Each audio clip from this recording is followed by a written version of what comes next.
Cary Grant, who stars in North by Northwest on the BBC today, has been described as one of the best actors in cinema history, but the star didn't get this ranking through simple luck. Grant, born Archibald Leach in Bristol in 1904, was plagued by so much drama in his formative years, including his mother's disappearance. He would end up turning to LSD-based therapy for treatment. The notorious actor was the only surviving child of Elsie Kingdon and Elias Leach, who was a known alcoholic.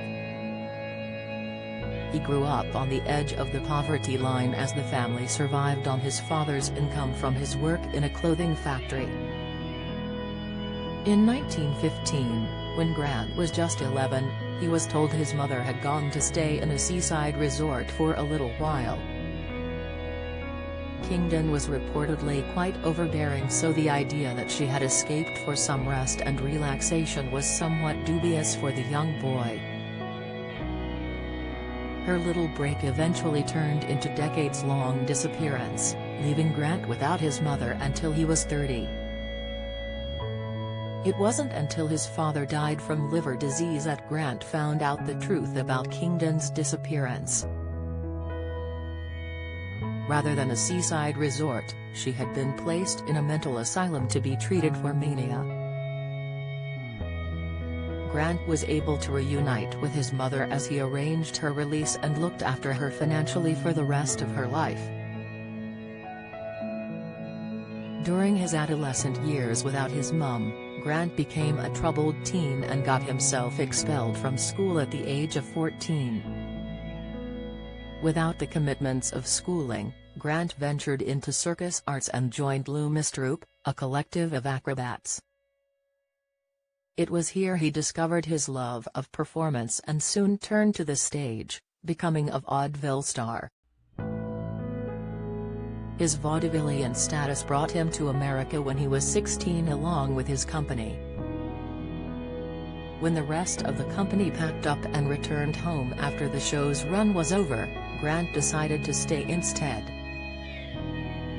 In New York, Grant endeavored to get himself on stage, but once he finally landed a role in A Wonderful Night, the show was plagued with dull reviews and a dreary outlook.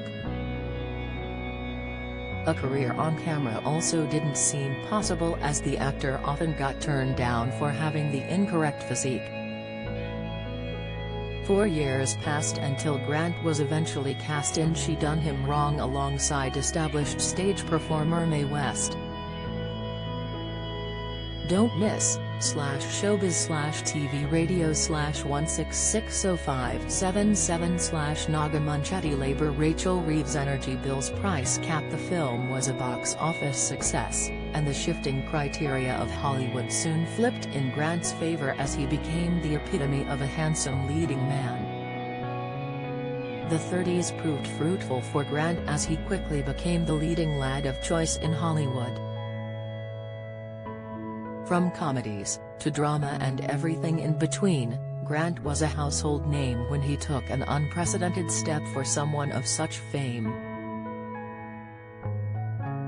In 1935 his contract with Paramount expired, and not only did the actor avoid renewing it, he didn't sign with any other studios. This made him one of the first to leave the studio system, and while it was certainly a risky move, it allowed him to earn far more as a freelance artist. Grant simultaneously became one of the most successful freelance actors and one of the wealthiest actors of the time. While his career was thriving, Grant was still suffering from the years of childhood trauma he had experienced and struggling to combine the existence of Archie Leach with his life as Cary Grant. In the 60s the actor decided to take charge of this issue and began experimenting, legally, with LSD therapies. During the 50s and early 60s thousands were treated with prescribed LSD for a variety of conditions and issues, from alcoholism to schizophrenia. Grant estimated he had between 100 and 150 sessions with the drug in 3 years, but quickly quit when it became illegal. Despite this, he was known to constantly recognize how much it had helped him and even marked the doctor who had facilitated his therapy as a beneficiary to part of his will. North by Northwest is available to watch on BBC iPlayer.